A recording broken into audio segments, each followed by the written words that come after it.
İmam Hüseyin Aleyhisselamın hərəminin o tərəfində xeymələrdir. Ki, hamısı Kərbəlanın müsibəti, Kərbəlanın hadisəsi həmin xeymədən başlandı. Xanım Zeynəb İmam Hüseyin Aleyhisselamla durardı qapıda, hamını bir meydana yola salardı.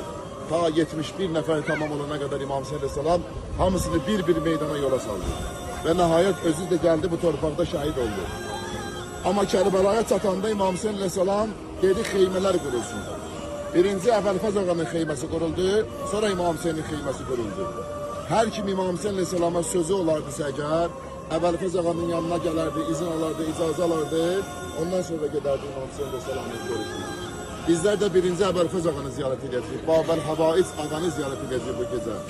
Və ondan icazə alıb, ondan sonra onun qardaşı, Kərbəlanın şahı, şəhidlərin ağası, cənnət cavanların ağası, yerlərin və göylərin zinəti və Peyğəmbərin sözünə əsasən bütün bəşəriyyətdə, bütün kainatda nə qədər şəhidlər varsa əgər, hamısından ən üstün bir ağa var ki, o da İmam Hüseyin Aleyhisselamdır ki, onun ziyarətindəyik biz bu günləri. Və ondan icazə alıb, ondan izin alıb, ondan sonra İmam Hüseyin Aleyhisselamın ziyarətinə tərəf hərəkət edəcəyik inşallah.